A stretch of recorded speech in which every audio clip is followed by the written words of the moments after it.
ജില്ലയിൽ മഴ തുടരുന്നു. കനത്ത മഴയെ തുടർന്ന് ജില്ലയിൽ 14 ദുരിതാശ്വാസ ക്യാമ്പുകൾ ഇതിനോടകം തുറന്നു. കഴിഞ്ഞ 24 മണിക്കൂറിനിടെ 12 ദുരിതാശ്വാസ ക്യാമ്പുകളാണ് ആരംഭിച്ചത്.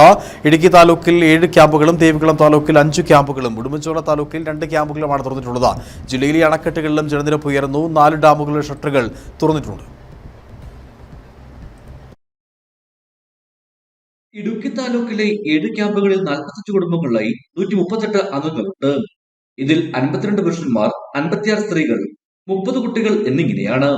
ദേവികുളം താലൂക്കിലെ 5 ദുരിതാശ്വാസ ക്യാമ്പുകളിൽ 27 കുടുംബങ്ങളിലെ 83 അംഗങ്ങളുണ്ട്. 21 പുരുഷന്മാർ, 46 സ്ത്രീകൾ, 16 കുട്ടികളാണുള്ളത്. ദേവികുളത്ത് ഏറ്റവും ഒടുവിലായി മലയോർ ഗവൺമെന്റ് സ്കൂൾ ആരംഭിച്ച ക്യാമ്പിൽ 11 കുടുംബങ്ങളായി 26 അംഗങ്ങളാണുള്ളത്. 7 പുരുഷന്മാരും 15 സ്ത്രീകളും 4 കുട്ടികളുമാണ് ഇവിടെയുള്ളത്. ഉടുമ്പൻചോല താലൂക്കിൽ തുറന്ന 2 ദുരിതാശ്വാസ ക്യാമ്പുകൾ 3 കുടുംബങ്ങളായി 10 അംഗങ്ങളുണ്ട്. 4 പുരുഷന്മാരും 4 സ്ത്രീകളും 2 കുട്ടികളുമാണുള്ളത്. ജില്ലയിൽ കഴിഞ്ഞ ഒരാഴ്ചയായി പെയ്യുന്ന കനത്ത മഴയിൽ 130 വീടുകൾക്ക് നാശനഷ്ടമുണ്ടായി. 121 വീടുകൾ ഭാഗികമായും 9 വീടുകൾ പൂർണ്ണമായും തകർന്നു. ഏറ്റവും കൂടുതൽ വീടുകൾക്ക് നാശനഷ്ടമുണ്ടായത് ഇടുക്കി താലൂക്കിലാണ്.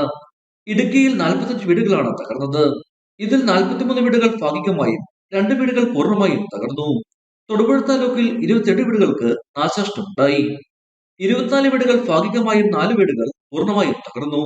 ദേവികുളം താലൂക്കിൽ നാശനഷ്ടമുണ്ടായത് 26 വീടുകൾക്കാണ്. ഇതിൽ 24 വീടുകൾ ഭാഗികമായും 2 വീടുകൾ പൂർണ്ണമായും തകർന്നു. ഉടുമ്പൻചോല താലൂക്കിൽ 23 വീടുകൾക്ക് നാശനഷ്ടമുണ്ടായി. ഇതിൽ 1 വീട് പൂർണ്ണമായും തകർന്നു. പീരുമേട് താലൂക്കിൽ 8 വീടുകൾക്ക് ഭാഗികമായി നാശനഷ്ടമുണ്ടായി. ജില്ലയിൽ കഴിഞ്ഞ 24 മണിക്കൂറിടയിൽ 24 വീടുകളാണ് കനത്ത മഴയിൽ തകർന്നത്. ഇതിനോടകം 3 പേർക്കാണ് മഴക്കെടുതിയിൽ ജില്ലയിൽ ജീവഹാനി സംഭവിച്ചത്. 3 പേർക്ക് പരിക്കേൽക്കുകയും ചെയ്തു. കനത്ത മഴയിൽ ജില്ലയിൽ ഏകദേശം 5.48 കോടി രൂപയുടെ കൃഷിനാശം ഉണ്ടായതായാണ് പ്രാഥമിക കണക്കുകൾ. 350.8 ഹെക്ടറിലായി 3212 കർഷകരുടെ കാർഷിക വിളകൾ നശിച്ചു. 89.74 മില്ലിമീറ്റർ മഴയാണ് ജില്ലയിൽ കഴിഞ്ഞ 24 മണിക്കൂറുകളിൽ പെയ്തത്. ഇടുക്കി മുല്ലപ്പെരിയാർ അണക്കെട്ടുകളിൽ ജലനിരപ്പ് ആശങ്കപ്പെടേണ്ട സാഹചര്യത്തിലല്ല. 2342 അടിയാണ് ഇടുക്കി ഡാമിലെ ജലനിരപ്പ്. മുല്ലപ്പെരിയാറിലാകട്ടെ 129 അടി ജലനിരപ്പ് പിന്നിട്ടു. ശക്തമായ മഴയിലാകട്ടെ ആനയിറങ്കൽ, കല്ലാർ, ഇരട്ടയാർ ഡാമുകൾ സംഭരണശേഷിയോട് അടുക്കുകയാണ്.